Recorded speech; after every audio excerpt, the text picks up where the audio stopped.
Welcome to the Project Management PrepCast, helping you prepare for the PMP exam. Here's your instructor, Cornelius Fichtner. Welcome back. This is part 2 of our review of the sequence activities process, and I'm your instructor, Cornelius Fichtner. In our relatively short first part, you got the overview and the inputs, and we're now shifting our attention to the tools and techniques, the outputs, and a review at the end. And as you may remember from part 1, we have 3 tools and techniques. There is the precedence diagramming method, also known as PDM.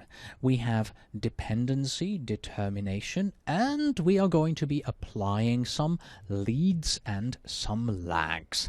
Let's jump into these. We're going to skip the first one for just a moment. We're going to go straight to the dependencies, because when you're sequencing any type of activity, you'll have to take into account that there are dependencies between activities. And there are 4 dependency types that we know. There are the mandatory dependencies. There are the discretionary dependencies. We have external dependencies, and we also have internal dependencies. Their names pretty much say it all, but let's take a look in detail anyway. Mandatory dependencies are also known as hard logic. They are often inherent to the type of work that you do. For instance, you cannot put the roof on a house if you don't have a foundation and walls, or it's impossible to test software before you have coded the software. Mandatory dependencies can also be contractually required. For instance, your customer may require that you must deliver the product design, then wait with any further work until the design has been approved by their engineering committee.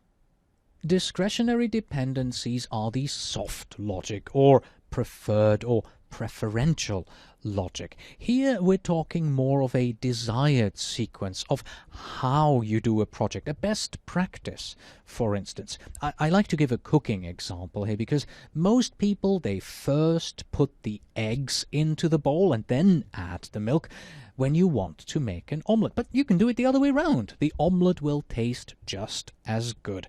It's the same on our projects. We have been successful in the past by sequencing activities in a certain soft logic way, but we could do it differently. But the best practice tells me to do it in the one way which worked. You will need to document these dependencies, because they may later, when things get rough, limit your options in scheduling.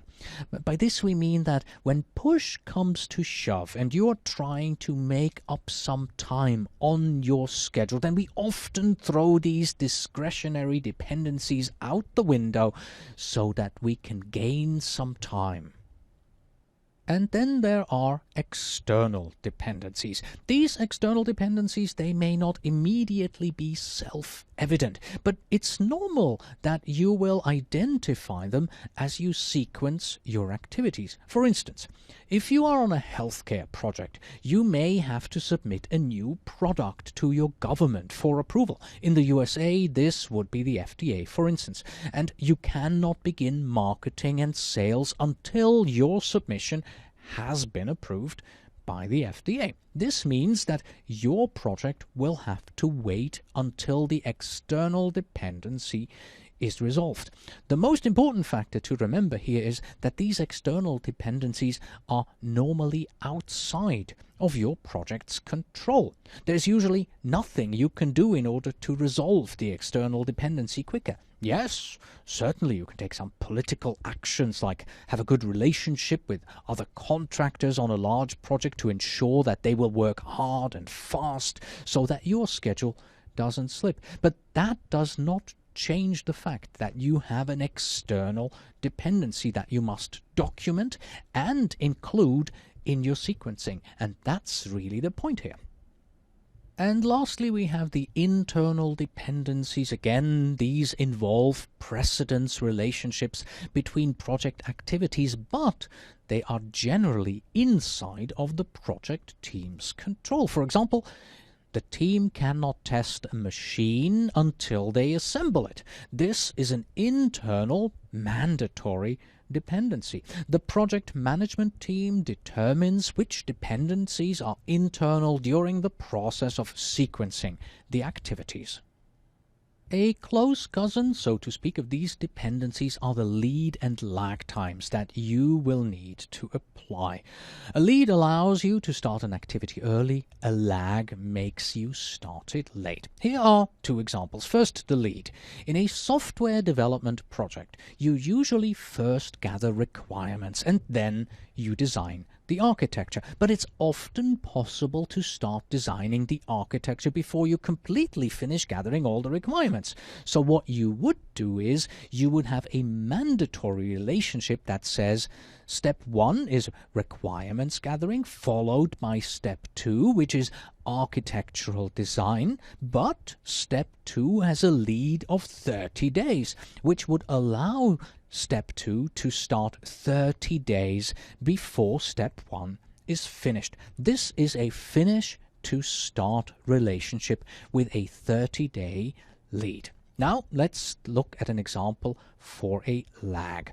Let's say that you manufacture and sell bicycles. You manufacture it, and once it is assembled, you can immediately sell it. But what if you manufacture and sell cheese? You cannot immediately sell it. Cheese needs to ripen for some time. In this case, you would once again create two steps. Step 1, manufacture cheese, followed by step 2, sell cheese, but step 2 has a lag time of 30 days. That lag time represents the ripening period, and step 2 cannot begin until the lag time has finished. This is a finish to start relationship with a 30-day lag. And of course, the time overlap in the first example is our lead, and the time gap in the second example, that is the lag. So much for leads and lags. Before we move on, let's take a quick step outside of sequence activities and look at the two examples that I have just given. The first one was for software development and the second for bicycle and cheese. Do you see the big difference between these two examples? The first one is a project. You create a unique product, that is to say the software, in response to a requirement. The second one is taken from operations, not a project. You build bicycles, you manufacture cheese. You don't do that as a project, but as ongoing operations. But this was a good example to show the usage of leads and lags. The reason why I'm mentioning this distinction here is because I have occasionally seen sample questions in the commercially available tests that require you to select which one of the following is not a project, and then you'll have to be able to make the distinction between a project as defined by the PMBOK guide and ongoing operations. 2 slides ago, we saw a picture of boxes and arrows that showed how the activities were linked together, and here is another similar diagram. To create such a diagram, a project network diagram, most of us will be using some sort of a software into which you import or input your activity list, you create the dependencies, leads and lags, you press a button and voila! Here's your diagram. But what are all the boxes in the diagram, and what do you call all the various relationships between the activities? On the highest possible level, we call this the precedence diagramming method, abbreviated as PDM. It is called precedence diagramming method because the arrows show the precedence or dependencies. The boxes, we call them the nodes, and this is why such a diagram is sometimes also called a node diagram. Now that we know about these diagrams, let's look at the dependencies. And the most common dependency is finish to start, FS. This is a logical relationship in which a successor activity cannot start until a predecessor activity has finished. You've definitely seen this one. It means that the first task has to finish before the next task can start. For instance, you have to first finish cooking your omelette before you can eat the omelette. The one which is least commonly used is the other way round, start to finish. This is a logical relationship in which a successor activity cannot finish until a predecessor activity has started. It's almost impossible to find a good example for this one. In our omelette example, it would mean that you cannot stop cooking until you have started eating or something along those lines. No wonder we don't use this relationship too often, or maybe we just have to eat out of the pan.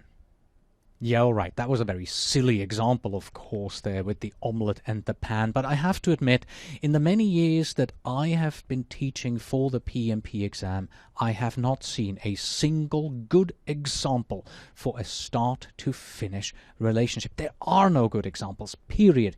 Even the example that you find in the PMBOK guide, I don't like it, it is confusing, and it doesn't get the point across. In my view, there is no good example for a start-to-finish relationship. But let's move on. Next, there is start to start. This is a logical relationship in which a successor activity cannot start until a predecessor activity has started. This basically means that both activities have to start at the same time. For instance, you'll have to put the egg and the milk for your omelette into your bowl at the same time. And now that we have looked at finish to start, start to finish, and start to start, you can guess there's only one left, and that is, of course, finish to finish. This is a logical relationship in which a successor activity cannot finish until a predecessor activity has finished. This means that the second activity cannot finish until the first activity has finished. In our omelette example, this indicates that you cannot finish to gently stir your omelette in the pan until it's cooked. Once it's cooked, you can stop stirring. There you go. PDM is the precedence diagramming method, and the four dependencies are finish to start to finish, start to start, and finish to finish. Before we move on, let me insert a quick slide here to differentiate one more time between the two kinds of dependencies that we have learned about in this lesson. First, we had mandatory, discretionary, external, and internal dependencies. These determine in what sequence two activities have to be performed. And then we had finish to start, finish to finish, start to start, and start to finish. And they determine the logical relationship between two activities. And in order to properly determine an activity sequence, you need to know both. Mandatory, discretionary, external, or internal will give you the general relationship between two activities, and FS, FF, SS, and SF, how they will be connected in your schedule. The final tool and technique that we have to discuss are templates, schedule, network templates to be precise. You can either have a template for your complete project or just for parts of it, which we call a sub-network or fragment network. What are these templates good for? Well, first of all, they make your life easier because you can rely on the lessons learned from many past projects. And then they are also very useful if you have portions of your project that are repetitive. Let's say that you are part of a project that deals with installing all the office furniture in 3 identical buildings. Well, in that case, you will create a network diagram for one building and use the result as a template for the other 2. I know we're just in sequence activities, we're not talking about duration yet, but here's a humorous project management proverb that you might enjoy. It says that the first 90% of a project take 90% of your time, and then the remaining 10%, well, they'll use up the other 90% of your time. Now that we have worked through this process, what are the outputs? Well, we have two. We have these project schedule network diagrams. We've seen them a couple of times in this lesson here. They are boxes and arrows that are a graphical representation of the logical relationships among the project schedule activities. And then we also have project document updates. Let's look at those in detail. There are in particular 4 types of documents that we may need to update as a consequence from this process here, beginning with the activity list.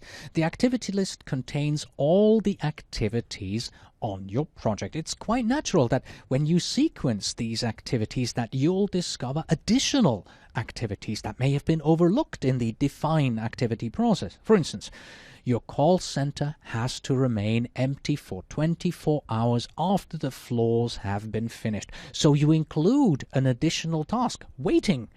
Include a mandatory dependency with both the predecessor and the successor, and voila, you're done. But wait, this information does not go into the activity list. These additional characteristics, they are recorded as activity attributes. And of course, we do not only record activity attributes for new activities, but we record the attributes for all our activities.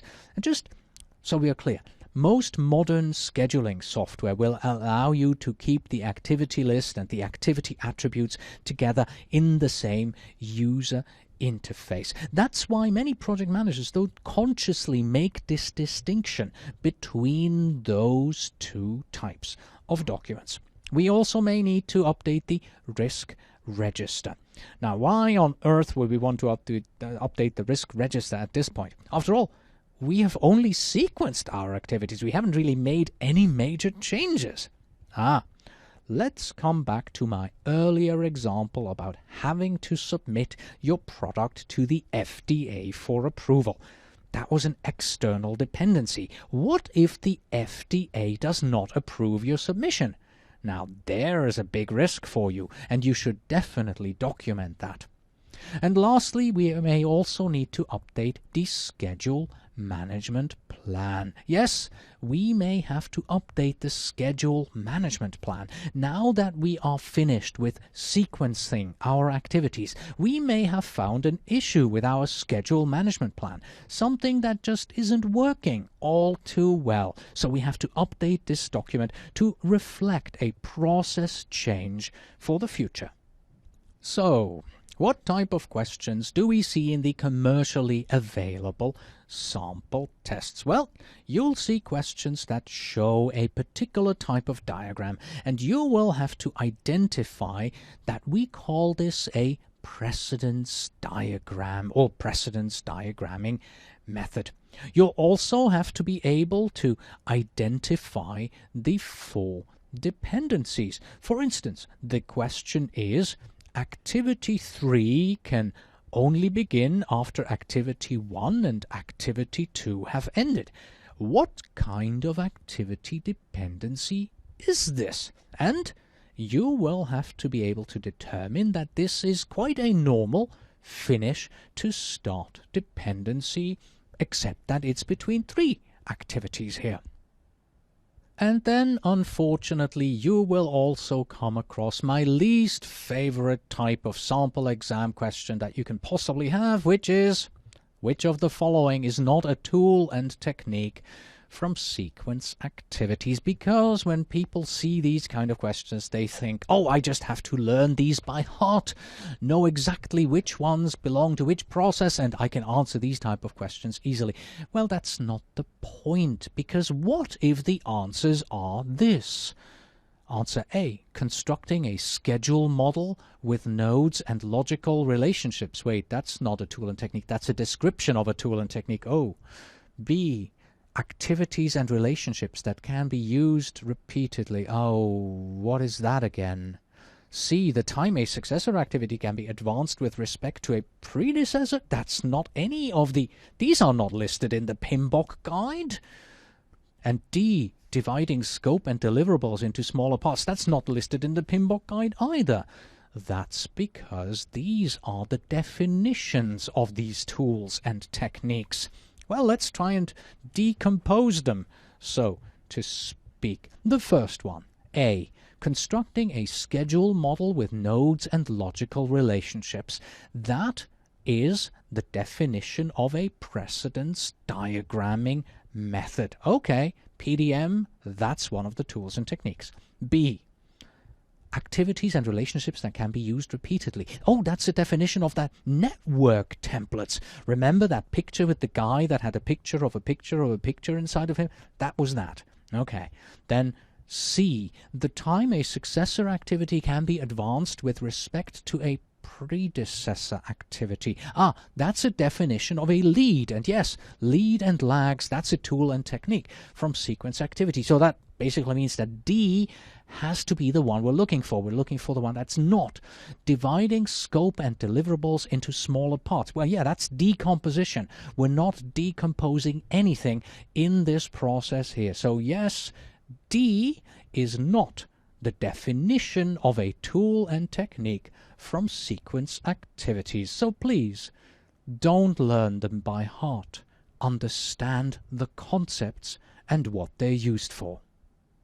Let's review.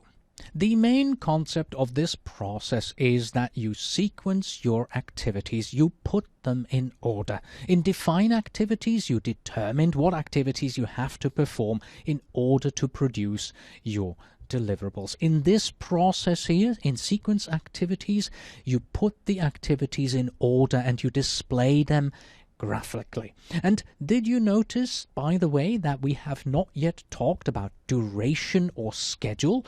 We've only talked about dependencies and logical relationships in a network diagram? That's correct, because in the sequence activity process, we really only look at the order in which activities take place. We don't yet care about their duration because the network diagram shows us the relationships between the activities and not their schedule. And this concludes our overview of the sequence activities process. But before we go, a quick exam tip, starting with a question. Are you a member of any free online PMP forums? Study groups, maybe? There are quite a number of these groups out there, and they're very helpful. Here are 4 ideas where you can find them. First of all, our own website, PMPrepCast.com/forum, where students of this course discuss concepts about project management for the PMP exam. Then World Wide Web, really big, are groups.yahoo.com and groups.google.com. You'll find dozens of groups there, public groups where people get together to discuss PMP exam preparation. But really good resource here is also LinkedIn. The groups in LinkedIn, many of those are also focused on PMP exam preparation, and there are a lot of professionals helping out there. If you are not yet using them, you really should be using them. You don't even have to actively participate. You will learn a lot just by reading the questions and answers that other people post in these groups. And of course, you'll find links to these in the student workbook. And with that, we have come to the end of this lesson. So it's time for Justine to say, live long and prosper. And of course, I say, until next time.